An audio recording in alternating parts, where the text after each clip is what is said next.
Hey everyone, welcome to this video. If you've been following along to my channel, welcome back. So today's video is essentially a continuation or like a little side video from my other project, which is replacing my stator, as you can see right there.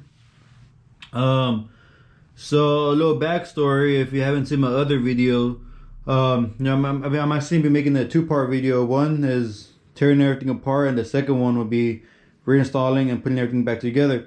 So a little backstory, I was having charging issues, and when I got to my stator to see what's going on, you can see all those little chunks in the on those little pieces of coils right there from the stator. And if you look up here, you can see like a little glare from pieces of metal. All right, here's another good example right there. So I looked at it and I was like, wonder what caused this. So essentially I got a new one coming in soon, and I was looking at my other parts to see where those pieces of metal are coming from. Check the chain, check the compensator, sprocket, gear, rotor looks fine. But when I come look into here to my clutch packet, I flip it over here. Hopefully the camera will be able to capture it, and get my flashlight right here. Some gears has been chewed off, and so I'm not exactly sure what caused that.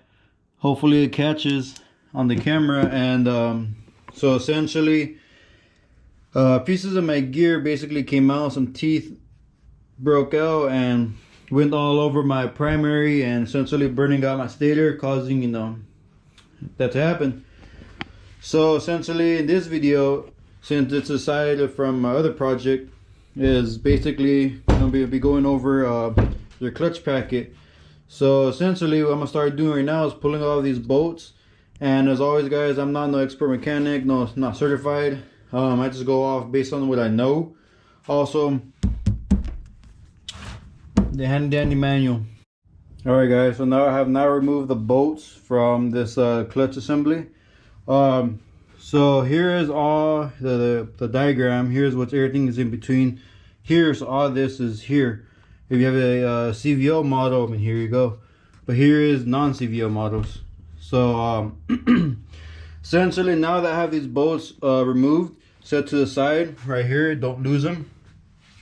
I'm going to be taking each plate one by one, and I'm going to take them out the same way they came out. So when I put them back in, I'm going to reinstall them the same way they came out. I'm not going to put any of these plates on top of this one, because as you can see, like this is essentially like a pressure plate, so it flexes.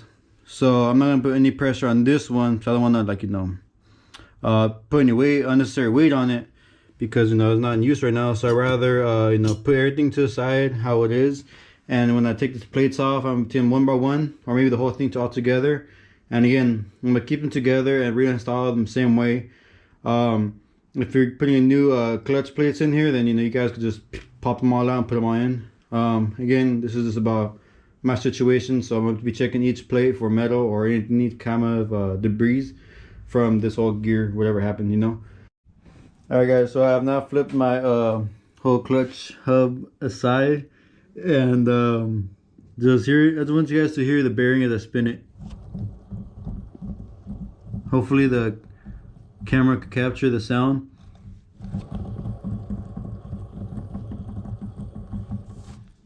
And so that's not really a good sign. So as you can see here, some of the shavings has gone into this bearing here, so of course it jacked up all the bearings. I think this whole assembly is just basically, I don't know, I'm gonna have to rebuild it. The manual does say that you have to do it from a press here in order to take out the bearing. I don't have a hydraulic press, so I'm gonna be sending this whole unit, this whole part, to a local shop here, and I'm gonna get this whole thing replaced. And in the meanwhile, I'll be checking out my clutch discs, my packet, and making sure there's no piece of metal in there, or these need to also be replaced. But again guys, so I just removed this one snap ring because I want to see, just curious to see how things are. So there's that. Alright guys, so I just came back from the shop a little while ago from getting this new inner hub replaced.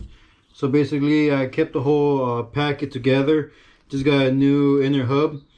So as you can see here, hopefully the camera could capture it, but I no longer have any broken teeth from my gear, so I got that replaced, as well as a bearing inside here. I got a new bearing in there, and this is the original bearing that came off, the original one. So essentially I just put a new bearing in there since there was pieces of metal in here, and it wasn't that bad, but I figured why not, might as well. So slapped on a new bearing. So with this project here, you could do it at your, you can do it yourself.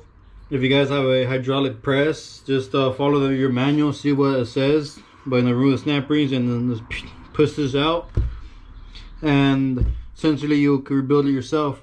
So now that I got my clutch hub in there, hub replaced and new, I'm gonna start putting in my clutch disc back together right here. Remember guys, check your paddings on your clutch discs, make sure they're good, not too worn. And my clutch discs, all of them look okay. There's no metal in there, no shaving, so they're good to go. So I'm putting them back in the same order, one by one, and as well as this whole assembly back together. See you guys in a bit. Alright guys, so now I put all the clutch discs back in the order it's supposed to be. Remember guys, it's a friction disc, my bad, friction disc, and a flat plate metal disc. Put them in order how they're supposed to go. So the next thing I'm going to be doing is putting on the other parts to this assembly. So it's going to be just like this. And once you put everything back together how it's supposed to be, let's see, so it'll be like this, right? And once you guys got everything back together, you want to torque it down.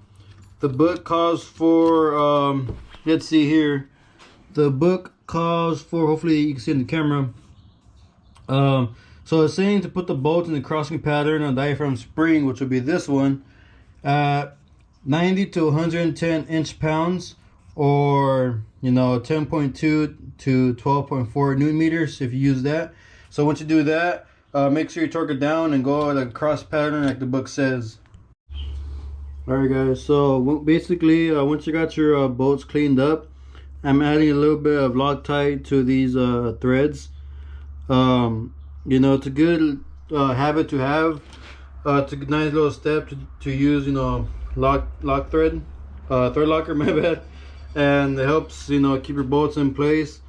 You know how Harleys are, they be vibrating a lot, jumping all over the place, and it causes bolts to back out. So this prevents it. I'm using this for all of my projects, and basically what I'm doing right now is adding just a tad bit, just like that, and installing it. And once I get everything hand tying, I'm gonna bring out the torque wrench to tighten them down how they're supposed to be. Alright, so now I got them all somewhat finger tight or hand tight. So now I'll be torquing it down to 100 inch-pounds using a star motion, like that. You could clamp it down to something if you like, or use it, it'll probably be easier if you use it like you clamp all this down. Alright guys, so now that I've torqued everything down to 110 pounds, I got this clutch hub assembly reinstalled, got it brand new, and now I'll be able to continue on with my project. So the next thing I'm gonna be doing now is inspecting my chain here, making sure there's no more pieces of metal in there, and continue on with the project.